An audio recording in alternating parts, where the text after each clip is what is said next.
Hi guys. So you all know why you're here today. We have developed a new collections process and I'm going to share that with you. So this process is going to be a lot more complex than what we were previously dealing with. Instead of sending the student to one place for collections and them having the collections as well as the tax offset, we are now going to be submitting these students to two different places. Eventually you guys are going to be cross-trained on this. And not only that, this is an important presentation because it will allow you to give the better customer service to the students. As you know, I've worked here at Red Rocks for 8.5 years. I have extensive knowledge in Excel as well as Access.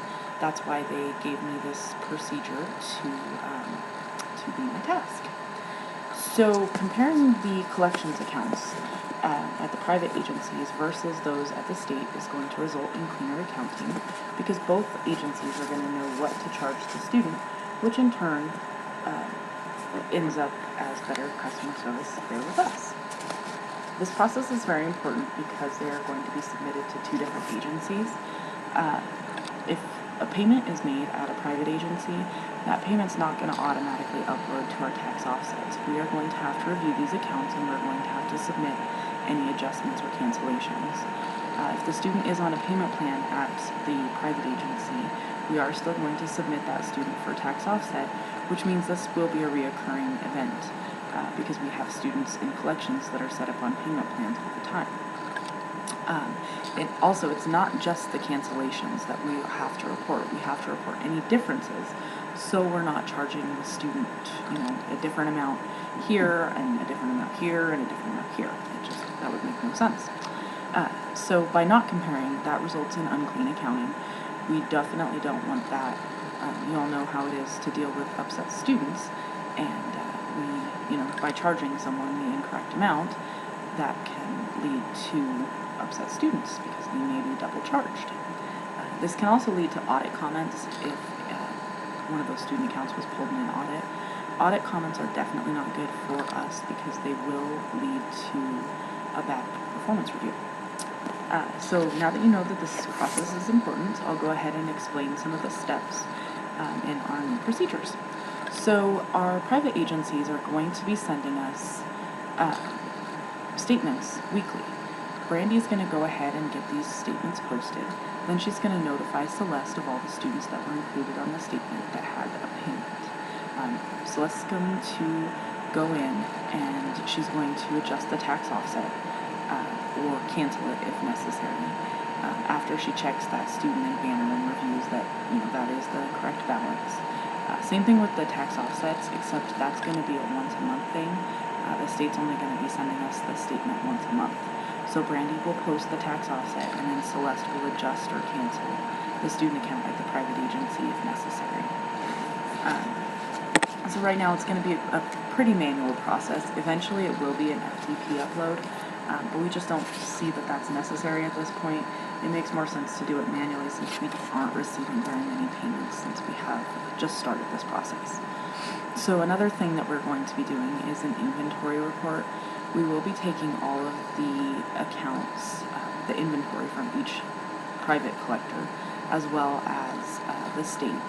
We're going to be, or I am going to be, I should say, I'm going to be putting this into Excel and then creating a pivot table that will show the student S number, the name, and then the balance at each account, and then also the balance here in Banner. So hopefully the students would only have 3 columns full. They would have, the private collector, they would have the state, and then they would also have a Banner balance. For now, like I said, I'm going to be doing that in a pivot table. I am working on getting a database and Access up and running, but right now, since we don't have that many students, it's just more efficient for us to do it in the pivot table. So I know that you're not directly involved in the process of this, but you, like I said, will be cross-trained in this eventually, and it's going to help you to provide customer service or better customer service by knowing all this information. So the cross-training is going to be done once everything is fully developed. I don't want to have to train you guys and then, change my mind like I always do, and then have you have to retrain. hoping that we should have this done like fall 2014, but like I said, I don't want you waiting on me adjusting things and all that wonderful stuff. So as for the students and the customer service, this is going to help you by knowing all this information. Because if a student comes to the window and wants to make a direct pay, that's something that we have to notify Celeste of like right away, so she can adjust that balance, at both agencies, so we're not overcharging that student if they filed their taxes and they got their taxes taken, but they'd already paid us. That's a big mess. Also, if the student comes to verify a payment, you know that you have to look in both places. You can't just look in the state website anymore. So, today I discussed how and why comparing the collections accounts is important and the procedures regarding it. It's important because we want to avoid the duplicates. I went over the action plan on our new collections procedures. I informed you of the plans that we have when everything is implemented. So, comparing the collections accounts via the private agencies and the state is important because it results in clean accounting, and the agencies both know what to charge the student, which in turn provides us with better customer service given. So I hope that you guys all get this and everything's good. If you have any questions, you definitely know my email address. So I think that we're all right on track with this collecting. It's hopefully going to make our AR balance go down, which is great, because if our AR debt or bad debt goes down, hopefully we'll get raises. Anyway, you guys have a great night, and thank you very much.